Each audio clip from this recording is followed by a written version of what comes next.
Hello दोस्तों, राधे राधे, सुप्रभात and welcome back to my new another blog. आशा करती हूँ आप सभी अच्छे होंगे, मस्त होंगे और खुश भी होंगे।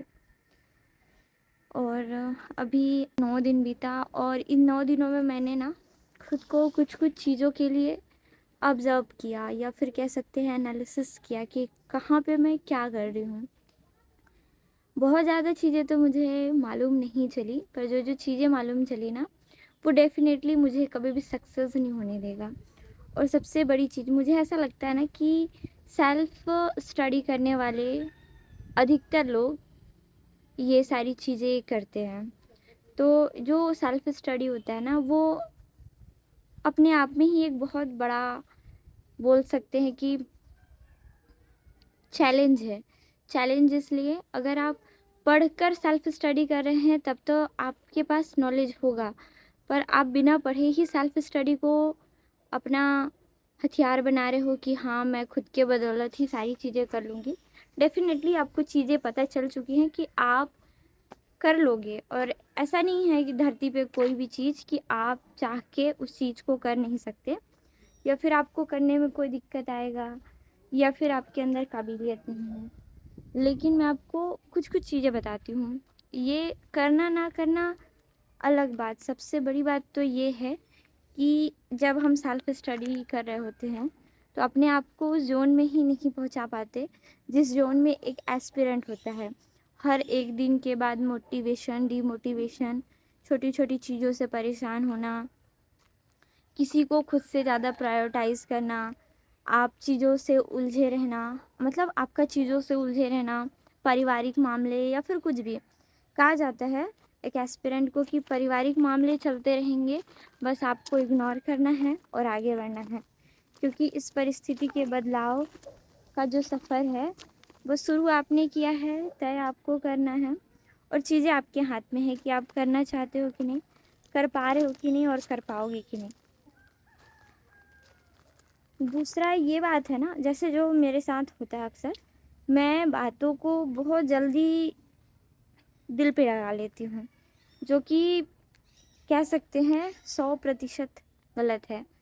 क्या किसी की बातों को गलत तरीके से अपने आप के अंदर जगह देना, वो उस इंसान के लाइफ में अगर हमारी कोई अहमियत होती, तो वो कभी भी गलत तरीके से, गलत बातों से हमें आघात नहीं पहुँचाते। चाहे वो कोई भी हो, भाई बहन, दोस्त, रिश्तेदार, प्यार मोहब्बत, परिवार, कोई भी हो दुनिया का, अगर आप उसके जीवन में वैल्यूएबल पर्सन हो ना, तो वो आपको कभी भी किसी तरीके से ठेस नहीं पहुंचा सकते, मैं ऐसा मानती हूँ। तो कहीं ना कहीं वो लोग आपको कमज़ोर कर रहे हैं, तो इग्नोर करके आप चीज़ों को समझो। ये बहुत छोटी चीज़ें हैं जिन सारी चीज़ों पर हम उलझ चुके होते हैं। दिसंबर चल रहा है, इसीलिए बहुत सारी चीज़ें एहसास हो रही हैं कि क्या गलत हुआ, क्या गलती किया, और क्या हम इस जगह पर कर सकते थे। पर अब जो चीज़ें हैं बदल गई, ख़राब हो चुकी हैं, या फिर कह सकते हैं कि हमारे हाथ में नहीं है, तो उसके लिए हम कुछ कर भी नहीं सकते, क्योंकि वो समय जा चुका है। इसलिए कहा भी जाता है कि बीता हुआ समय हम कभी भी वापस नहीं ला सकते। काफ़ी, कई बार, मतलब मोस्ट ऑफ द टाइम, हम जब किसी अच्छे चीज़ों को देखते हैं ना, तो हम अपने ऊपर वो सारी चीज़ें उड़ेल लेते हैं, अज्यूम करने लगते हैं कि हाँ, हमारे भी साथ ऐसा होना चाहिए, हमारे लाइफ में वो सारी चीज़ें क्यों नहीं है, या फिर ये सारी चीज़ें इस तरीके से नहीं है, हमने जैसे देखा है उस तरीके से होनी चाहिए। पर यू नो वेरी वेल कि ये चीज़ें केवल और केवल इमेजिनेशन है। आपकी रियलिटी लाइफ, आप जो चीज़ें देख रहे हैं उससे पूरी पूरी तरीके से अलग है।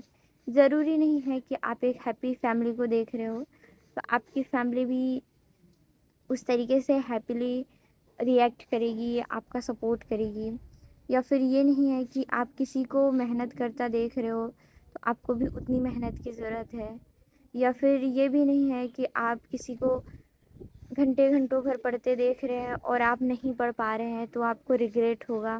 नहीं, सबकी मेंटालिटी, माइंड पावर, माइंड की कैपेसिटी, सब कुछ बिल्कुल अलग अलग है।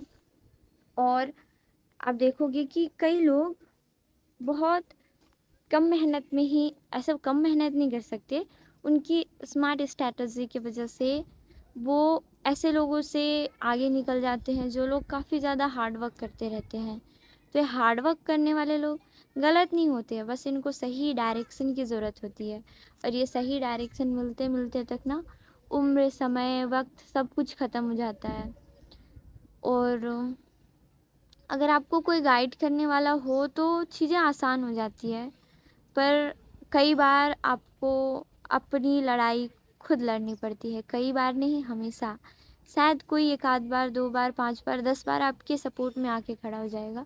पर लिख के देती हूँ कि जो चीज़ें आपके ऊपर बीत रही हैं, जो चीज़ें आपके हाथ में हैं, या जिन चीज़ों से आपको दिक्कत है, उन चीज़ों की लड़ाई तो केवल आपको लड़नी होगी। आपके माता-पिता, आपके भाई-बहन, आपके दोस्त रिश्तेदार, आपका प्यार, कोई आपके साथ नहीं होगा। हाँ, खड़े सब आपके साथ होंगे, पर इनविज़िबल तरीके से। आप खुद के लिए अपने बगल में खुद की विज़िबिलिटी, या फिर जो होता है ना कि हाँ, मेरे बगल में कौन है देखूँ, तो आप अपने आप को ही पाओगे। क्योंकि सबसे बड़ी चीज़ है ना कि आप जो चीज़ें फ़ील कर रहे हो, आई थिंक उसका 10 से 5% ही किसी को बता सकते हो। और उस 10 से 5% में आपको अगर कोई समझ रहा है तो शायद वो ठीक है, पर सोचो कि 90 से 95% ये होता है कि आप अपनी भावनाओं को बाहर निकाल ही नहीं पाती हैं, या निकाल ही नहीं पाते। तो कोई कैसे आपकी चीज़ों को समझेगा, किस तरीके से आपके साथ वो होगा, नहीं हो सकते ना कोई भी। माँ बाप को भी हम उनके प्रॉब्लम्स को देखकर नहीं बताते, पार्टनर्स को भी अधिकतर ये होता होगा कि हाँ, इसको भी क्या बताना, ये अपने लाइफ में ऑलरेडी इतना परेशान है, या फिर रोज़ रोज़ हमारा तो वही ड्रामा है, हम इसको कैसे इन सारी चीज़ों में इंक्लूड करें। दोस्तों से सबकी अपनी लाइफ होती है, उन लोग भी अपने फैमिली प्रॉब्लम से, अपने आप से, अपने पर्सनल लाइफ से जूझ रहे होते हैं। तो हम काफ़ी सारी चीज़ों को दूर रखते हैं। और नेगेटिविटी ऐसी चीज़ है ना कि एक दूसरे से आ ही जाती है। तो कई बार हम कोशिश करते हैं कि चलो दोस्तों के पास ये थॉट्स लेकर नहीं जाते हैं। मेरा तो है, मैं कितना भी बेकार महसूस करती रहूँ, अपने आप को ज़ीरो से भी -0 या फिर माइनस के अंदर खुद को कैलकुलेट करते रहूँ, पर फिर भी मैं, मतलब मेरे अंदर का है कि सामने वाले को, चाहे वो कोई भी हो, उसको इन सारी चीज़ों से हर्ट नहीं करना है, गलत शब्दों से, या कुछ भी चीज़ें होती हैं जो आजकल लोग बहुत ईज़िली कर देते हैं ना। मुझे गुस्सा आया तो मैंने कह दिया, मुझे गुस्सा आया तो मैंने ये कर दिया, ऐसी सारी चीज़ें होती हैं। अभी मैं थोड़ी देर पहले ही रूम से बाहर निकली थी। इससे पहले मैं 7 बजे उठी थी, लेकिन काफ़ी ज़्यादा गुस्सा था मेरे अंदर, तो मैं सो गई और फिर लगभग 9 बजे, साढ़े 9 बजे आस-पास उठी, 9:15 पर। तब से पढ़ रही थी, पर अभी मुझे थोड़ा अजीब लग रहा है वापस से, तो नहा धो के फ्रेश होते हैं, क्योंकि कई बार आपकी बैड हैबिट्स भी आपको नेगेटिव चीज़ों के लिए अट्रैक्ट करती है। जैसे कि आप सुबह उठकर काफ़ी देर तक ब्रश नहीं किए हो, नहाए धोए नहीं हो, फ्रेश माइंड में, मतलब चीज़ें माइंड में बिल्कुल फ्रेश नहीं हैं, आप कल परसों नरसों की बातों से परेशान हो, तो ये बहुत गलत चीज़ है।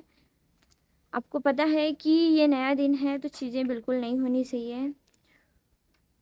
आप अपने आप को अगर बेहतर इंसान बनाना चाहते हैं तो अपने कल से आज को बेहतर बनाने की कोशिश कीजिए। और रियल सक्सेस स्टोरी यही होती है। अगर आपने कल की चीज़ों को आज दोहराया तो आप कुछ कर ही नहीं रहे हैं। पर अगर आप कल से चीज़ों को छोड़कर, कल के कल चीज़ों को छोड़कर आज नया कुछ करते हैं, उससे बेहतर करते हैं, तो डेफ़िनेटली कोई ऐसी ताकत नहीं है जो आपको रोक पाए। तो अभी मैं जा रही हूँ फ्रेश होने, नहाने धोने, घर जाऊँगी मैं। और मन में जब कोई बात चल रही होती है तो हम वैसे ही अव्यवस्थित होते हैं। जब मैं जा रही थी तब मैंने देखा कि वैष्णवी अपनी मम्मी के साथ मिलकर काम करवा रही है। और काम क्या हो रहा है? सब्जी सफाई का। नहीं नहीं, मैं पहले से प्रिपेयर नहीं थी कि मुझे चुपचाप दुकान में बैठना पड़ेगा और वहीं बैठकर पढ़ाई करनी पड़ेगी। मैं तो नहाने धोने और खाने पीने गई थी, लेकिन पता चला कि पिंकी को कहीं जाना है, तो फिर भाई चुपचाप से नहा धो करके खाना पीना खाने के बाद मैंने दुकान में बैठने का प्रोग्राम जमाया और फटाक से जाकर रूम से बुक ले आई, क्योंकि दुकान में बैठकर टाइम वेस्ट होगा, इससे अच्छा है कि थोड़ी बहुत रिवीजन ही हो जाए। तो मैंने सोचा कि यही काम कर लेते। अब फटाफट से रूम आई और वहाँ से बुक ले गई। कुछ घंटों के बाद पिंकी आ चुकी थी, तो मैं चुपचाप से रूम आ गई और रूम में आने के बाद इस बदमाश बच्चे का होमवर्क कराना और होमवर्क चेक करना दोनों काम मेरा था। इसको भेजने के साथ मैंने फिर पढ़ाई किया। अभी फ़िलहाल मैं हिस्ट्री पढ़ रही थी। बाहर निकलने के बाद ठंड थोड़ी ज़्यादा लगती है और आज है ना, मतलब मैंने तो कान भी नहीं ढका तो थोड़ी थोड़ी ठंडी लग रही है। फ़िलहाल 9 बज रहा है, 8 साढ़े 8 हो रहा होगा। मुझे भूख लग रही है तो मैं सोच रही हूँ पहले खाना ही खा लेते हैं भाई, क्योंकि पेट पूजा भी मोस्ट इम्पॉर्टेंट वर्क है। दिमाग में काम नहीं करता है भाई, मतलब ऐसे घुसाए पड़े रहो, कुछ पढ़ो पढ़ो पढ़ो पढ़ो और ऐसे पूरा ख़त्म हो जाता है, किधर जाता है पता नहीं, पूरा रह रह के दिमाग में एक ही चीज़ आता है। थोड़ा सा खाना खा लेते हैं, कुछ पेट पूजा हो जाता है। और आजकल तो मैं स्नैक्स वगैरह भी थोड़ा यूज़ कम कर दी हूँ, पर देखती हूँ कुछ इसका भी इंतज़ाम करती हूँ। बहुत ठंडी है।